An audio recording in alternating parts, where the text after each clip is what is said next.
Dah. Assalamualaikum warahmatullahi wabarakatuh. Sebelum pelajaran dimulai, mari kita berdoa terlebih dahulu untuk perwakilan siswa untuk mewakili untuk membaca doa. Aji.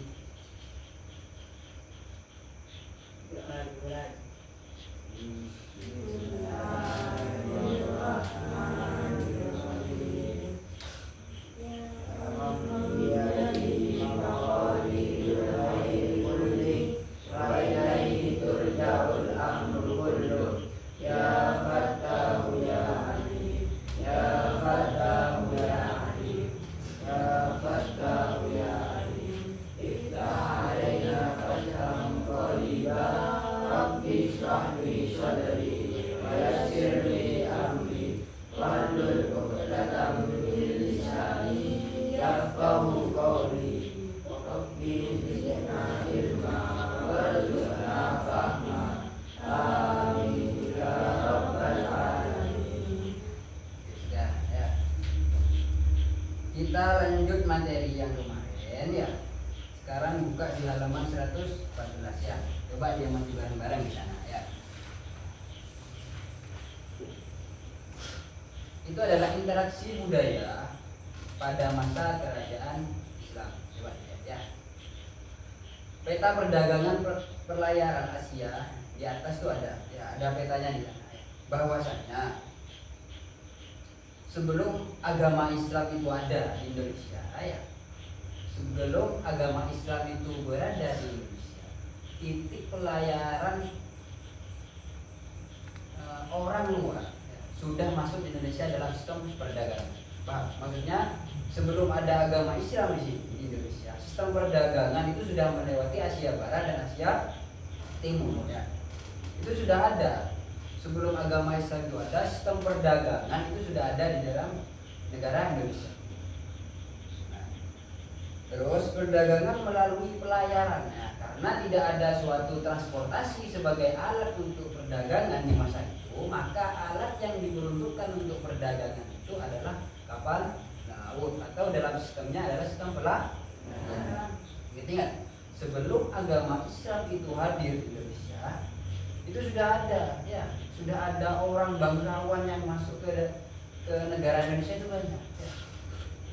Dia beragama apa? Ya, yang pertama beragama Hindu.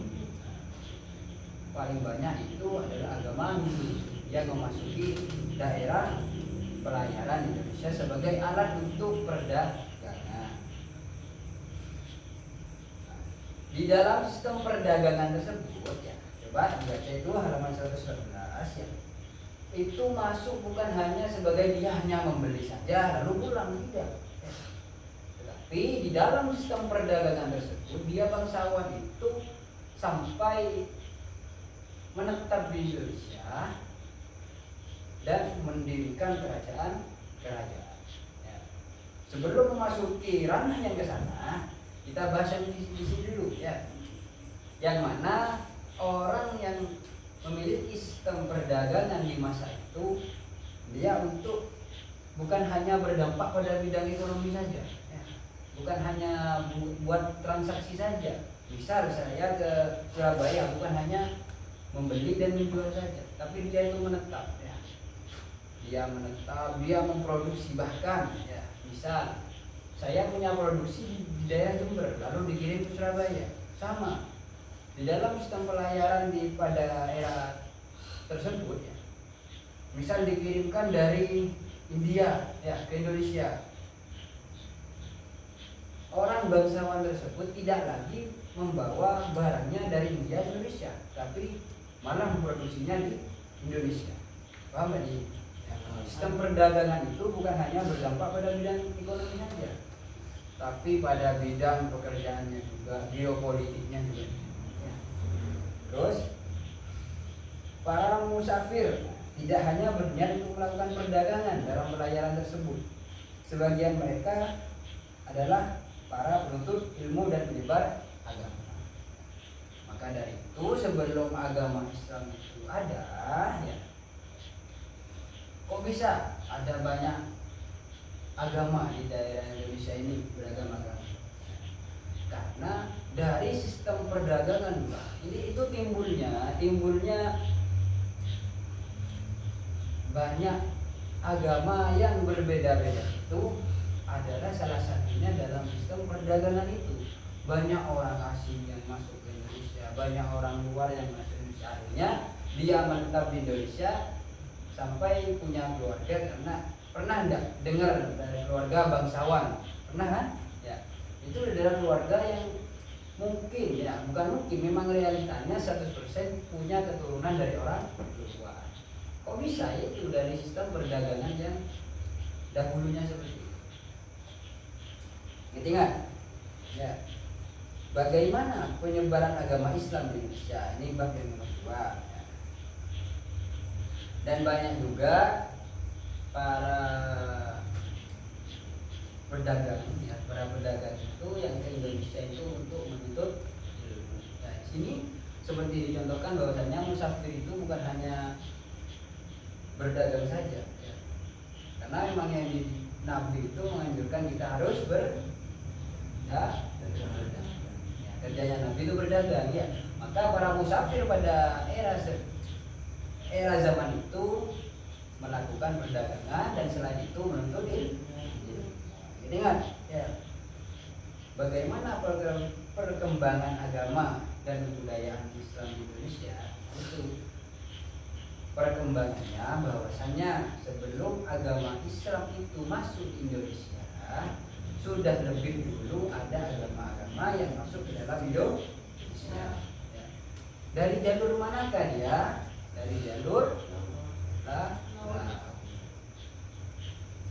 Seperti apa dia di jalur laut dan tujuannya apa? Itu yang pertama berdagang, ya. Habis itu masuklah orang-orang dari luar, ya, entah itu beragama Islam, Hindu dan Buddha dan segala macam agama. Tapi yang kita bahas di ini adalah kebudayaan Islam di Indonesia. Coba yang kedua, bagaimana cara penyebaran Islam di Indonesia? Ini sebenarnya paham. Yang satu, perkembangan agama dan budaya Islam di Indonesia, paham? Bahwasanya Islam itu datang ke Indonesia dalam sistem berdagang, ya. Yang pertama itu berdagang. Habis itu tujuannya selain berdagang itu menuntut ilmu dan menyebar agama. Lewat apa orang itu sampai ke Indonesia? Lewat sistem perdagangan yang melewati jalur pelayaran, yaitu jalur laut. Bagaimana cara penyebaran Islam di Indonesia? Debat yang kedua. Wali Songo sangat berperan dalam proses penyebaran Islam di tanah Jawa. Penyebaran agama Islam di tanah Jawa dilakukan dengan menyesuaikan kebiasaan masing-masing masyarakat yang berada di wilayah tersebut. Di sini tangkap sedikit, ya, bahwasannya Wali Songo, ingat Wali Songo. Wali Songo itu datang ke Indonesia. Para wali itu kan enggak pas langsung 9 wali itu, enggak, ya, bertahap dulu, ya. Wali Songo itu datang ke Indonesia dengan tujuan apa? Itu penyebaran Islam di tanah Jawa. Nah, di sini ada penyebaran Islam di tanah Jawa itu dengan menyesuaikan kebiasaan masing-masing. Karena di zaman itu, ya, di zaman itu kan masih orang awam itu dikatakan belum punya agama, ya. Ada yang punya agama yaitu Kejawen. Pernah dengar itu Kejawen, ya? Belum pernah. Belum pernah. Ada yang rumahnya Banyuwangi? Tidak ada. Pernah ke Jogja atau Solo? Belum pernah. Di sana itu ada yang namanya ilmu Kejawen. Apa ilmu Kejawen? ilmu yang dianut oleh para leluhur. Paham nggak? Nah, entah itu ilmunya karena orang awam, sesuatu hal yang mungkin tidak biasa dilihat itu menjadi sesuatu yang harus disembah. Pernah nggak melihat pohon disembah? Pernah. Batu? Pernah. Nah, karena kan bukan batu yang kecil, malah batu yang besar, pohon-pohon yang besar. Karena sesuatu yang dilihat dengan mata telanjang ya, yang tidak biasa, misal ketemu pohon beringin yang besar ya, kadang itu dikeramati dan disembah di sana ya. Nah, itu namanya ilmu Jawa ya. Nah, maka dari itu Wali Songo itu turun di tanah Jawa. Salah satunya adalah untuk penyebaran agama Islam. Gimana caranya Mas? Ya. Kok Mas bisa Wali Songo itu bisa merubah pola pikirnya orang kejawen bisa masuk Islam?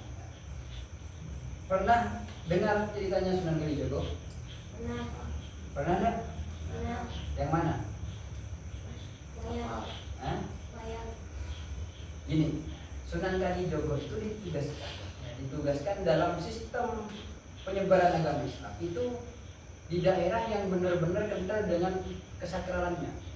Kesakralannya itu seperti adatnya itu kental ya, masih main wayang, gamelan dan segala macam. Tapi Sunan Kalijogo itu kan punya cara penyebaran Islam yang cukup unik ya, yang dimana orang itu dirangkul semua meskipun dalam keyakinannya dia masih belum percaya sama Tuhan ya. Dia itu percaya dengan ya sebesar sesajen ya, batu itu masih percaya seperti itu ya.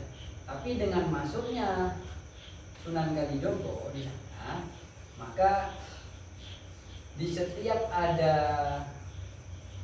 pertunjukan wayang ya, pertunjukan gamelan ya kan, itu dibuat sebelum masuk di dalam pertunjukannya harus bersyahadat dulu. Paham nggak? Itu sistemnya Sunan Kalijogo dalam syiar dalam agama Islam ya. Itu ada banyak cerita di sana. Sebelum memasuki acara, misal ada pertunjukan wayang, kadang amit ya di sana itu pakaiannya, kalau sampean tahu ada jauh ya, pakaiannya kan kalau perempuan cuma sampai pakai sewek aja ya kan, gitu kan ya.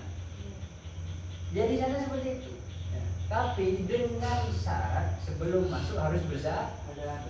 Itu adalah salah satu cara bagaimana cara penyebaran agama Islam di Indonesia. Nah, itu salah satu caranya. Yang kedua, Wali Songo itu membentuk atau membuat pesantren. Pesantren, salah satunya yang paling tertua di mana? Yang tertua ada di Sidogi. Itu pondok tertua juga ya. Seperti pondok-pondok yang berada di seperti Sunan Ampel, itu ada pesantrennya juga di sana ya. Salah satunya seperti itu, cara penyebaran agama Islamnya itu seperti itu. Yang mana dia mengajak orang di masyarakat itu enggak pas langsung kayak gini ya, ayo ke Belka berangkat ya. Ya enggak seperti itu, tapi juga harus ada syaratnya juga yang harus dikasihkan ya. Entah dia harus dijamin dengan kehidupannya gitu. Misal saya ngajak si A ya, si A enggak orang awam ya, dia agama Hindu, kepercayaannya dia Jawa banget. Dia, kamu ngajak saya dengan punya syarat apa? Saya tanggung hidupnya, baru bisa ya. Juga ada seperti itu ya. Terus selain melalui sistem pendidikan yang mana memang syaratnya Wali Songo itu di dalam penyebaran Islam itu yang pertama mendirikan pesantren ya, mendirikan pesantren yang sampai sekarang itu pesantren sangat eksis. Itu adalah salah satu bentuk dari perjuangan Wali Songo. Dan ya tetap pernah nggak di rumahnya sampean ada suatu hal yang adat lah. Kalau pernikahan harus seperti ini adatnya, Itu di agama Islam sebenarnya nggak ada, ya. Pernah nggak ada yang nginjau telur, ya? Pernah kelihatan? Nah, pernah. Ada yang belah kelapa? Pernah ada? Pernah. Ya mana? Itu kalau di kamu belajar fikih, pernah nggak kamu itu? Hah? Pernah nggak gurunya sampean harus mempelajari ngicek telur itu gimana, mecah kelapa itu gimana? Ada nggak? Nggak ada. Karena di dalam usul fikih itu ada yang namanya al-adatu muhakkamah. Ya. Suatu adat yang dianjurkan di dalam suatu kebiasaan harus dipaksa dan itu memang harus dilakukan. Seperti halnya ya memang nggak mau harus dilakukan, ya. Namanya di usul fikih itu ada, ya. Itu ada tuh muhakkam, ya. Itu adat yang harus dilakukan, ya. Itu adat. Karena adat itu bisa dilakukan karena kebiasaan. Paham ya? Nah itu bagaimana cara penyebaran agama Islam itu yang pertama. Wali Songo itu mendirikan pesantren. Sebagai apa? Sebagai menuntut ilmu. Selain melalui pendidikan, mereka juga menggunakan kesenian. Yang sudah dibahas salah satu contohnya di Sunan Kalijaga tadi, ya. Bahwasanya bukan hanya dia menuntut ilmu, tapi juga ada tradisi dan kesenian yang melalui kesenian tersebut untuk syiar agama Islam. Ini, ya. Yang pertama, bagaimana perkembangan agama dan kebudayaan Islam di Indonesia. Kita ulang lagi, ya. Kalau masih ada yang belum ngerti, ini kan belum dipelajari kan, ya. Islam itu datang ke Indonesia melalui sistem perdagangan. Tujuannya apa? Tujuannya adalah menuntut ilmu dan syiar, ya. Itu adalah tujuannya. Melewati apa? Itu melewati pelayanan. Itu adalah perkembangan agama Islam dan kebudayaan Islam di Indonesia. Yang kedua, bagaimana cara penyebarannya? Penyebarannya itu melalui pondok pesantren. Selain itu, dalam sistem pendidikan ada yang juga menggunakan kesenian seperti Sunan Kalijaga yang sudah saya contohkan tadi. Terus buka yang nomor 16. Penerima agama Islam di Indonesia sangat beragam, baik dari kalangan bangsawan maupun kalangan rakyat jelata. Mulai dari para pedagang di kota, di sekitar daerah pelabuhan, para bangsawan atau raja di daerah pesisir, hingga para rakyat jelata. Mengapa agama yang baru datang tersebut cepat memperoleh pemeluk di Indonesia? Padahal ya, Indonesia itu sebelum agama Islam itu hadir, ya, agama-agama yang sudah tua, ya, agama-agama yang sudah dianut sebelumnya seperti agama Hindu, ya, itu kan sudah ada terlebih dahulu, ya. Sudah terlebih dahulu datang di Indonesia, ya. Kenapa kok agama Islam yang baru datang itu kok daya tariknya banyak? Daya tariknya itu sangat memikat orang. Ini ada syaratnya. Syarat untuk masuk agama Islam yang pertama apa? Ayo, syaratnya. Syahadat. Apa itu syahadat? Syahadat itu adalah pengakuan, ya. Syahadat itu adalah pengakuan bahwasannya di dalam agama Islam untuk manusia yang ingin memeluk agama Islam itu syaratnya yang pertama adalah syahadat. Harus bersaksi dulu, ya. Harus mengaku dulu, ya, bahwa tiada Tuhan selain Allah dan Nabi Muhammad adalah utusan Allah. Kalau nggak ada kesaksian, maksudnya saya masuk Islam, oke lah sampean sholat, tapi keyakinan sampean kemana? kalau belum pernah mengenal Allah sebelumnya. Karena dalam syahadat sampean itu berikrar dan berniat dulu di dalam hati untuk mengenalkan dirinya sampean kepada Allah. Itu adalah syarat yang pertama. Yang kedua, upacara dalam Islam sangat sederhana. Paham tidak di sini upacara? Kenapa masuk upacara?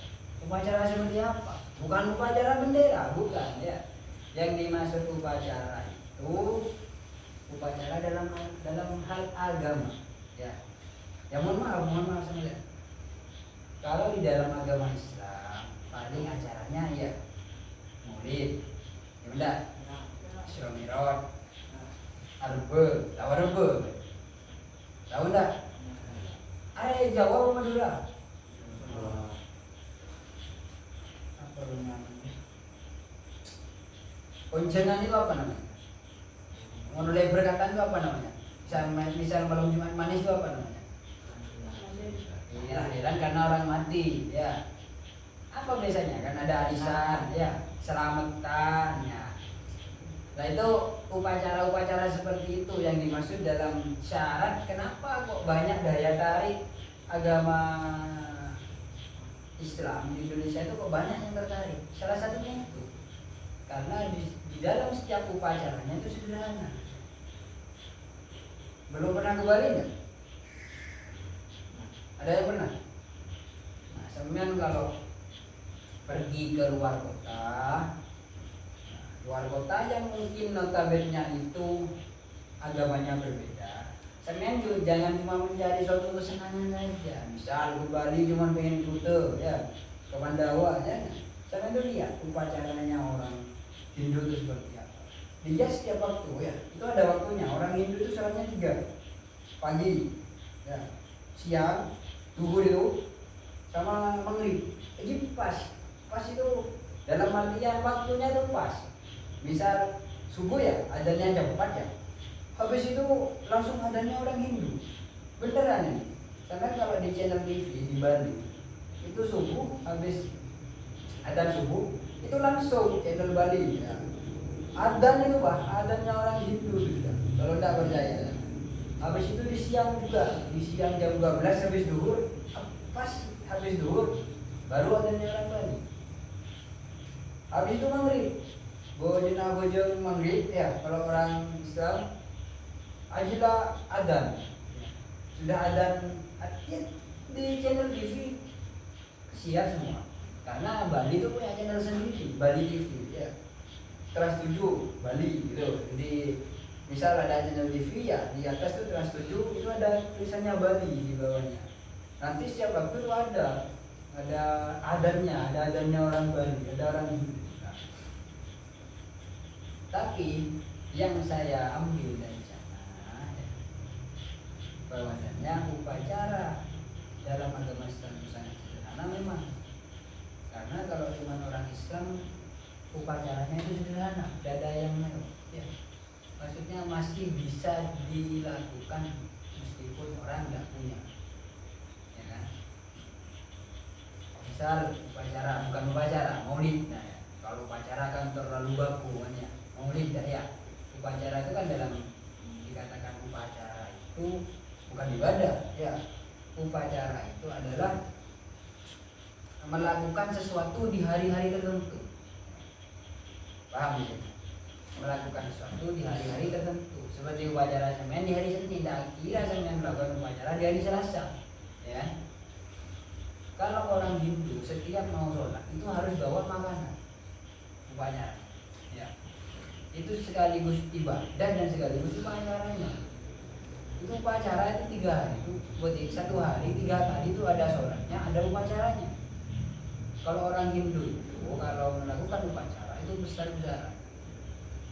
Banyak yang pakai buah. Ya. Coba ada sampean kalau cuma sudah pulang dia upacaranya orang Hindu. Tahu gogo? Apa jangan karnaval? Bukan itu ya. Kalau katanya semen apa gogo itu? Hah? Patung ya. Dibuat apa itu bahasanya? Karnaval. Bukan, itu berupacaranya orang Hindu. Ya. Kenapa kok mukanya serem-serem. Paham dari sini? Pernah nggak ngelihat upacara-upacara terus ada ogoh-ogoh yang mukanya serem-serem? Itu adalah salah satu simbol untuk menghilangkan rasa kebencian ya, dengan simbolan orang yang mukanya gitu ya, dengan sifat sombong ya, dan sifat murka ya, banyak dah sifat-sifatnya itu digambarkan dalam mukanya ogoh-ogoh itu. Paham tak? Terus yang ketiga, adanya faktor politik yang ikut memperlancar penyebaran Islam di Indonesia, yaitu keruntuhan Majapahit dan kerajaan Sriwijaya. Karena sebelum agama Islam itu ada di Indonesia, ada yang kerajaan-kerajaan yang memang kerajaan yang paling besar ya. Kerajaan Majapahit dan kerajaan Sriwijaya. Ini kalau ditarik lagi Majapahit ini, ditarik lagi bahasanya kita, ini nanti nyambung ke Nabi Muhammad, ada keturunannya di sana ya. Tapi memang Gusti Allah itu memang skenario-nya itu bagus ya, memang disetel seperti itu, padahal dari keturunannya Majapahit dan seterusnya itu nyambung sama Nabi.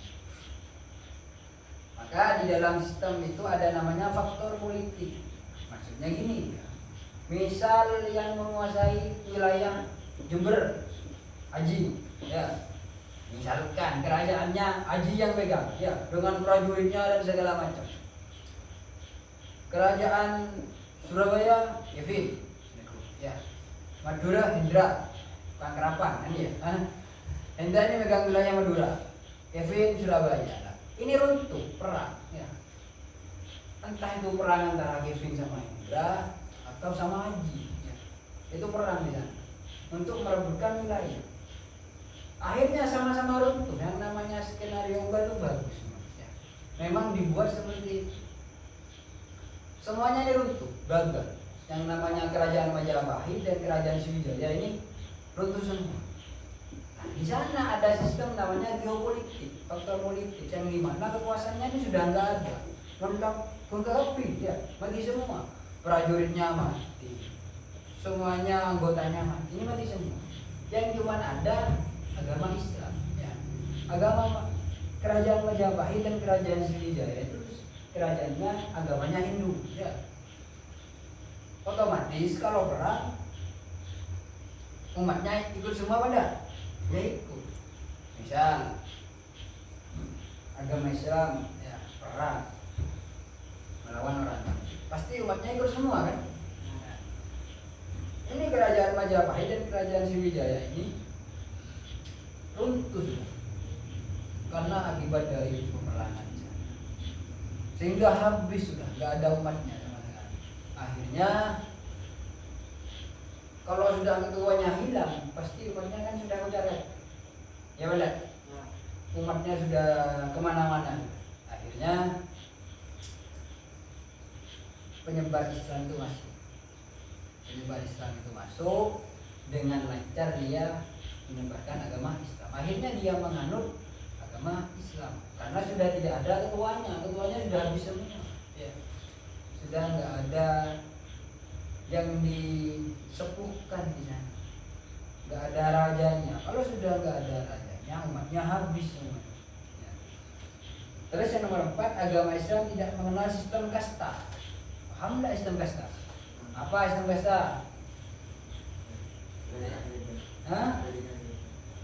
Sistem kasta itu tingkatan. Nah, tingkatan. Misal gini, kalau dalam sistem kasta itu ada pada sistem kerajaan. Paham dari sini? Kok bisa mas? Bisa. Karena setiap anaknya raja itu pasti akan jadi raja terusnya. Ya benar. Itu namanya sistem kasta. Sedangkan orang yang awam mau bagaimanapun tidak kira bisa jadi raja. Karena kalau sistem kasta itu adalah sistem keturunan dan tingkatan ya. Kalau anaknya raja ya pasti di atas, tidak kira di bawah. Kalau yang di bawah nggak bisa ke atas, pasti di bawah. Namanya itu sistem kasta. dan menganggap semua manusia mempunyai kedudukan yang sama ya. Ini yang bagusnya agama Islam. Agama Islam itu memberikan bahwasannya semua manusia itu hakikatnya sama di hadapan Allah. Saya sama sampean belum tentu baikan saya. Ya. Saya sama sampean belum tentu pinteran saya. Ya.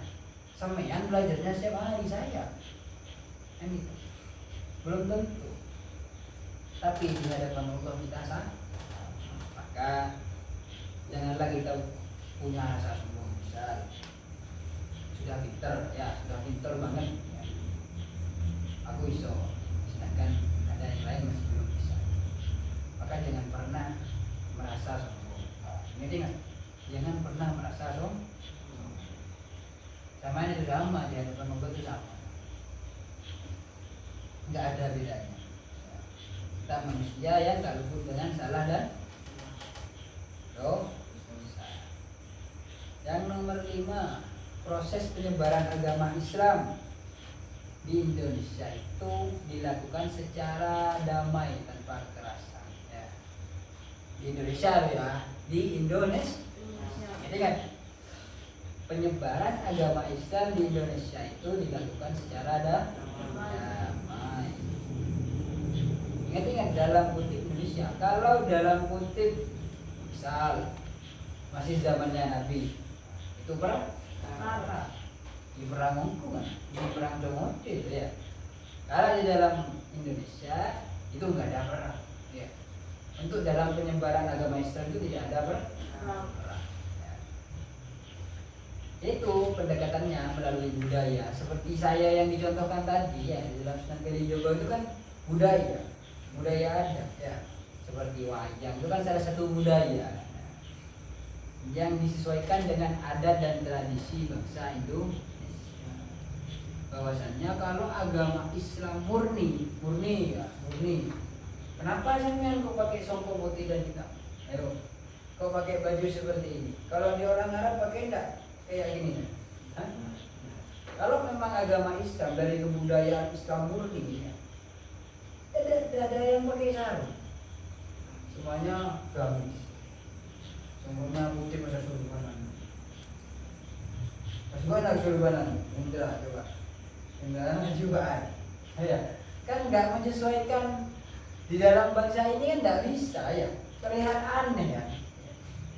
Ya maka dari itu sudah dipikirkan oleh penyebar agama Islam yang dulu. Wali Songo itu sudah memikirkan bahwasanya kalau Islam itu masuk dalam Indonesia, apa yang harus diubah? Tidak ada yang diubah kalau semua tradisinya. Ya. Tapi keyakinannya yang diubah. Ingat, tradisinya tidak diubah, tapi keyakinannya diubah.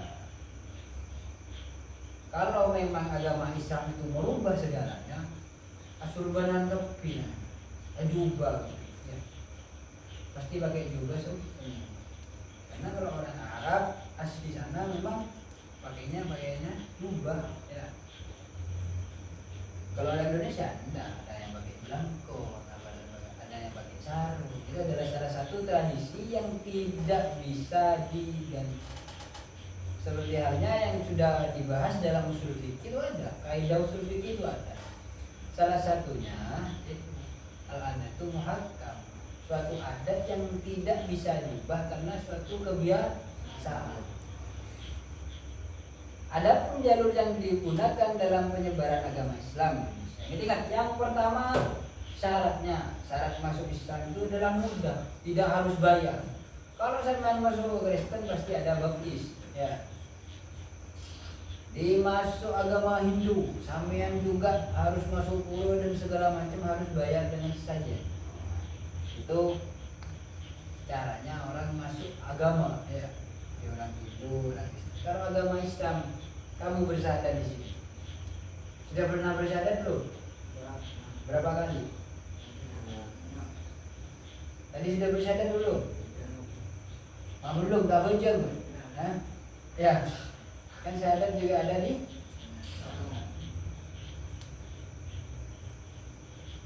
Yang kedua, upacaranya agama Islam itu sederhana. Yang ketiga, adanya faktor politik. Apa itu faktor politik, Mas? Faktor politik itu adalah, gitu kan? Kalau sampean pernah berbicara apa itu maksudnya politik dulu? Pernah nggak bahas politik? Kamu nggak tahu yang dimaksud politik itu apa? Hah? Apa ya Pak? Ayo, gimana maksudnya sistem politik itu? Sistem politik adalah sistem kekuasaan dan penyebaran. Paham nggak? Misal di Indonesia ada sistem politik. Di mana saja sistem politiknya? Ada di DPR, ya, di MPR. Pernah belajar UAN enggak? Iya melolo. Di DPR, di MPR, di MA, di majelis dan segala macam. Ya, di kejaksaan. Kalau sistem politik itu habis, ada DPR, ada bupati, ada gubernur. Itu sistem politik itu adalah suatu kekuasaan untuk perkembangan di dalam suatu wilayah. Itu sistem politik. Kalau itu habis, hancur semua Indonesia. Enggak karu-karuan. Ya. Nah, maka dari itu adanya faktor politik dan ikut memperlancar penyebaran agama Islam. Keruntuhan kerajaan Majapahit, lo hancur. Majapahit itu seperti punya kerajaan dan seperti punya negara. Ya. Ya. Sudah mendirikan istana segala macam. Ada bidang ekonomi, ada di sana. Jangan bukan cuma ya raja. Nah, misal saya raja, sama hidupnya mudah. Itu sudah ada sistem ekonominya, ada sistem perdagangannya, segala macam. Adapun jalur yang digunakan dalam penyebaran Islam antara lain pernikahan. Yang sudah saya jelaskan tadi, bukan hanya berdagang tapi menetap. Ya. Menetap itu sambil nikah juga. Karena pernah kan dengar ada keluarga bangsawan. Yang kedua, pendidikan. Salah satu yang sangat aktif sampai sekarang yaitu pesantren. Yang nomor 3, perdagangan. Ya sudah, kita kalau perdagangan nggak usah dibahas karena memang suatu alat yang menjadi penyebaran Islam itu yang pertama adalah perdagangan. Kalau dulu nggak ada uang pakai apa? Pakai surat batu. Kalau batu itu kan di zaman purba, zaman batu itu. Terus yang keempat yaitu dakwah. Kalau di zaman sekarang itu ada namanya jamaah tabligh, tahu jamaah tabligh? Ya. Tahu enggak? Oh, coba main HP antar TikTok kan. Ya. Itu ada namanya dakwah yaitu penyebaran Islam di mana setiap musola ya itu ada orang yang menempati. Misal Haji ditugaskan di daerah Lampung, notabene banyak orang Kristen, silakan kamu berdakwah di sana. Setiap masjid itu dimasukin sama Haji, dia harus dakwah Haji bahwasannya agama itu adalah agama Islam. Nah, kita terus berdakwah seperti itu. Wali Songo itu tuh ya itu enggak cuma di tanah Jawa, ya, tapi ruang lingkup yang terbesar adalah di Jawa karena ada kerajaan yang besar di Jawa itu Majapahit dan Sriwijaya, itu kerajaan yang terbesar. Terus ada kesenian, yaitu masuknya agama Islam itu lewat kesenian juga. Misal di dalam wayang, ya di dalam wayang itu kadang ada kan nyanyian Jawa yang sampai sekarang eksis itu tadi dalam perwayangan ya itu kadang diganti dengan syair-syair Islam itu ada. Terus orang berwayang itu kan mengungkapkan ini masih belum sampai orang yang dalang itu ya, dalang wayang itu yang dibiarkan kan Jawa. Nah, ngerti kan? Jadi terakhir ngerti bukan Jawa halus ya. Jawa tak tahu dan saya tidak ngerti. Itu yang dikeluarkan, yang diimplementasikan bahasanya ya. ke dalam wayangnya itu seperti berdakwah. Ingat, orang yang berbicara itu seperti berdakwah. Ya. Nah, akhirnya masuklah yang namanya Sunan Kalijogo di sana. Cara berdakwahnya akhirnya di dalam setiap perwayangan itu isinya adalah dakwahnya orang Islam. Ya. Harus berbicara tentang agama Islam yang di dalam wayangnya itu, ya. Nah, di dalam pembicaraan wayangnya. Terus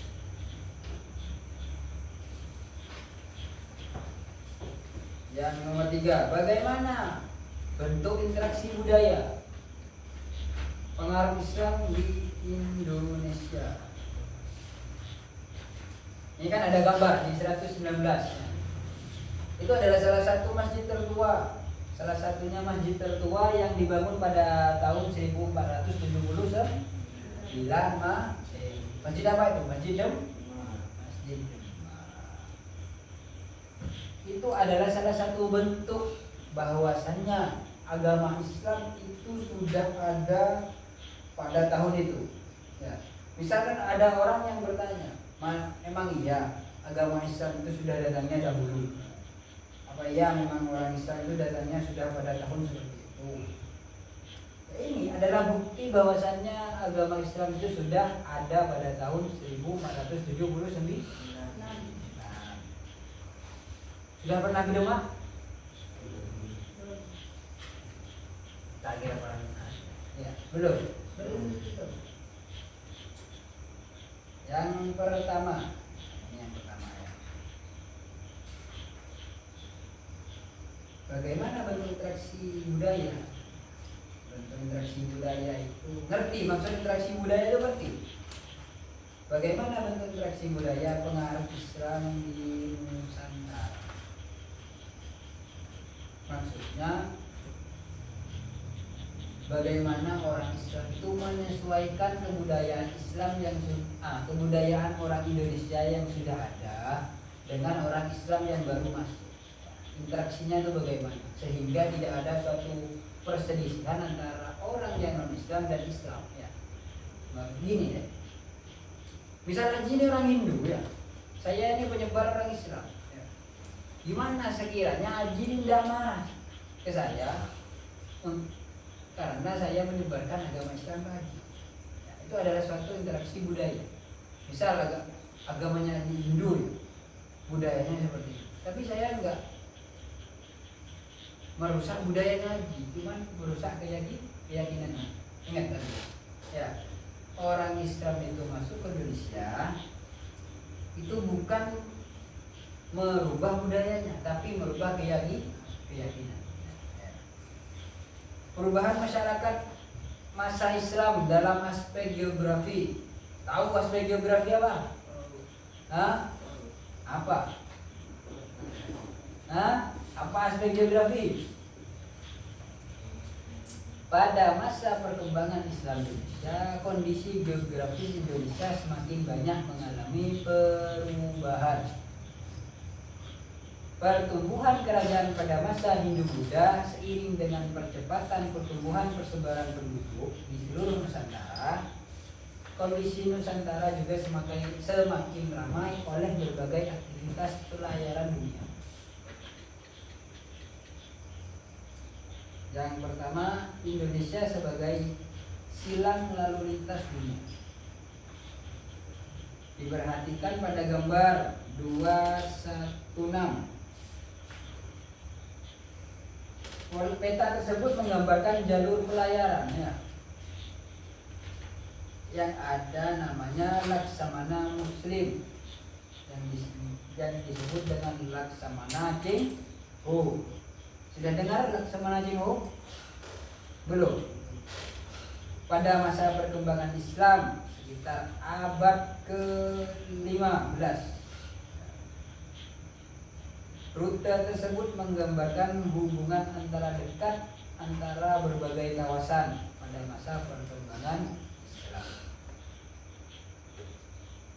Karena memang dari dulu ya, sistem perdagangan yang paling besar itu itu dikuasai oleh Cina. Maka sampean sekarang tuh nggak usah getun ya. Kalau banyak produk-produk barang-barang itu made in China. Karena memang dari abad ke-15 China itu sudah menguasai sistem perdagangan. Bukan dalam sistem agama ya. Dalam sistem perdagangan itu sudah menguasai.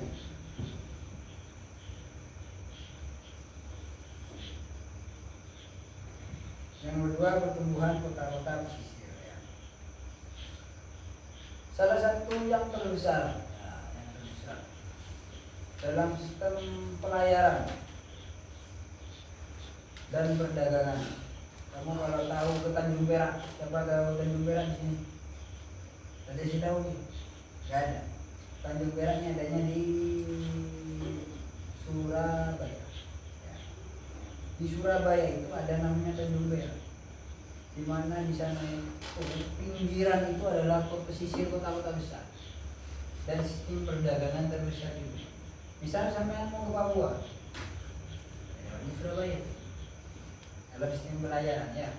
Mau ke Lombok ya, lewat Surabaya. Mau ke Kalimantan sampean lewat Surabaya. Ke Sulawesi sampean lewat Surabaya. Itu adalah salah satu tempat perdagangan. Ya. Ini kan ada di peta ini.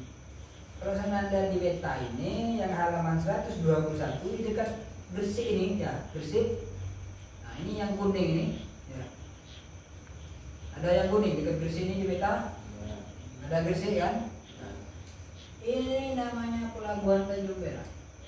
Ini kan banyak ini. Ada yang ke Tumasi ya, Banjarmasin, Makassar dan sebagainya sampai ke Ambon ya. Itu adalah sistem perdagangannya. Pertumbuhan kota-kota pesisir pada masa perkembangan Islam, kota-kota kerajaan yang tumbuh pada masa Hindu-Buddha tetap berkembang. Akan tetapi ya, pada masa Islam, kota-kota yang tumbuh dengan pesat adalah kota-kota pesisir atau pinggir pantai.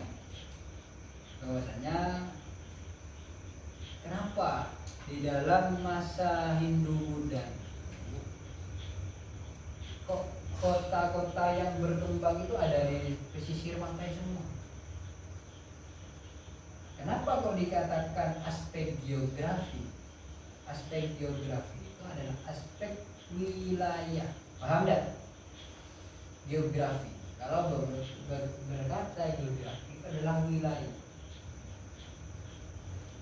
Kalau belajar IPS ya, harus tahu ilmu sosiologi, geografi, sama ekonomi.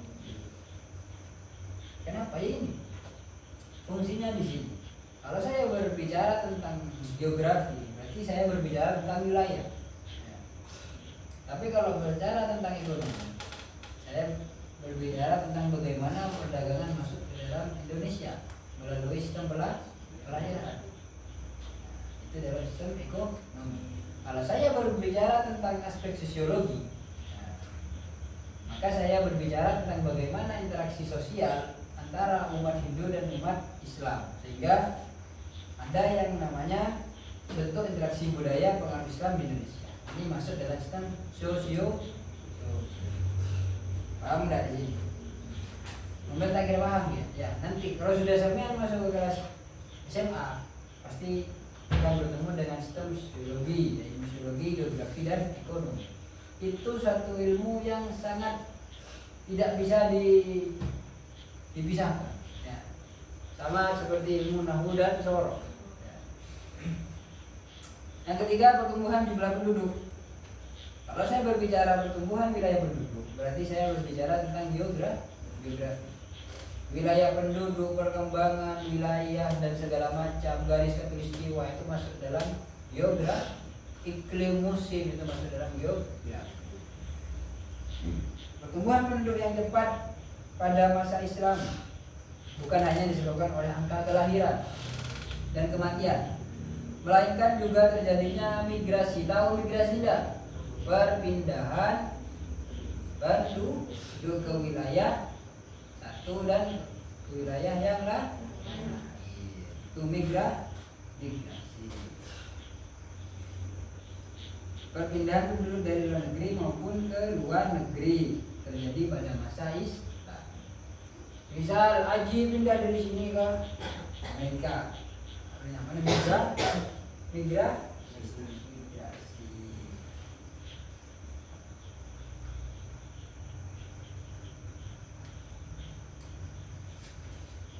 Kalau imigrasi, bedanya sama imigrasi apa?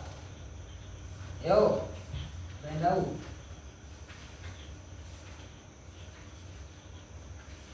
Hal ini tidak lepas dari peranan perdagangan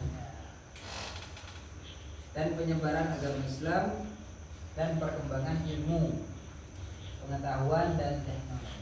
Bahwasannya banyak yang penduduk itu bermigrasi dari luar negeri itu bukan hanya berdagang saja, ya, tapi juga penyebaran agama Islam dan perkembangan ilmu dan teknologi. Maka semakin banyak pusat-pusat pemukiman bangsa asing, terutama Arab dan Cina. Pernah enggak sampean bertemu dengan kampung Arab? Pernah dengar? Pernah enggak sampean? Nah, gini, kalau orang Cina kan sudah tahu. Kenapa kok banyak orang Cina di daerah toko-toko itu kok banyak orang Cina? Maka ada orang Cina dengan pesan di pesantren ya, acuran kilo rendah kan? Ya, karena memang sistem perdagangannya orang Cina itu bukan yang tingkat bawah, tapi tingkat menengah ke atas ya. Pasti kalau orang Cina itu yang megang industri ya, yang megang pabrik-pabrik itu harus orang Cina.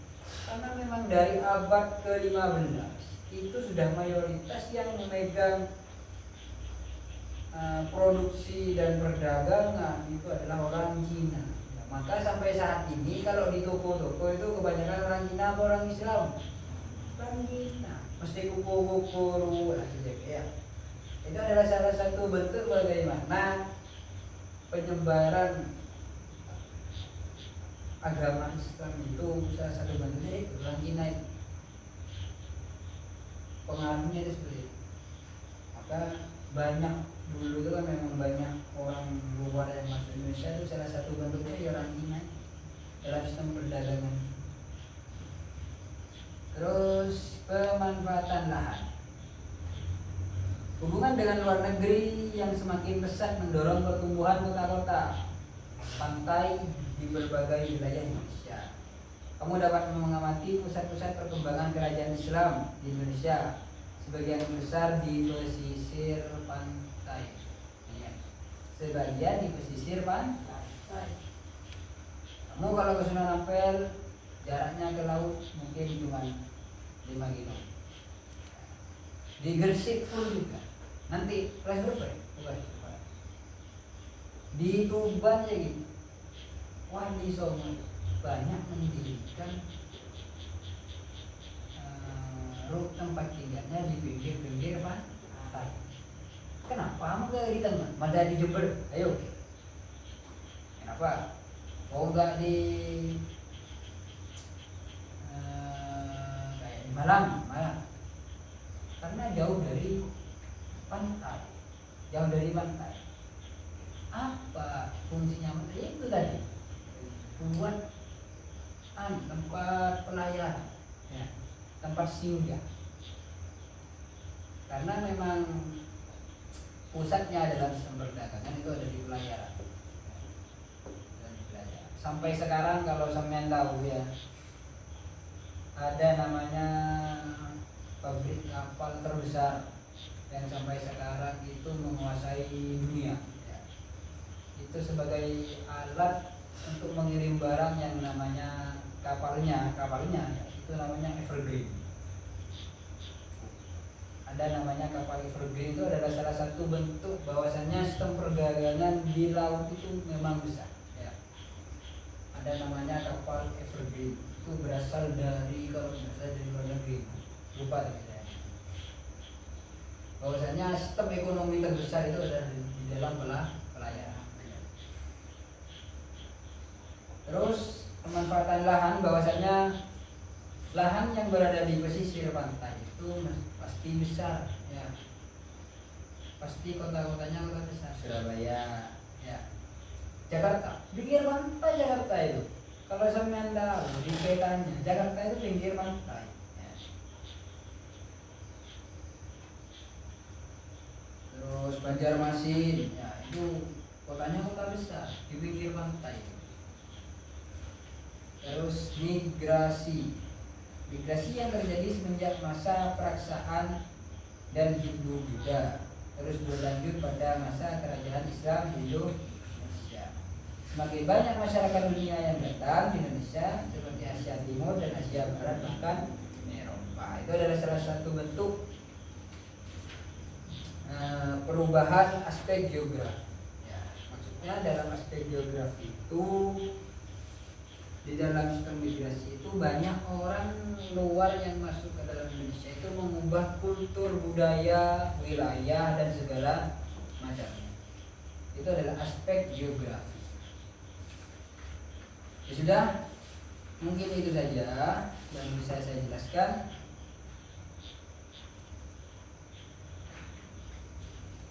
Mungkin besok kita lanjutkan untuk materi yang selanjutnya ya.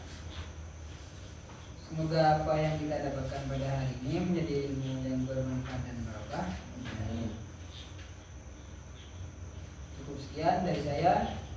Nanti tugasnya besok aja ya. Saya kasih tugas besok aja ya. Kurang lebihnya mohon maaf. Wassalamualaikum warahmatullahi wabarakatuh. Waalaikumsalam warahmatullahi wabarakatuh.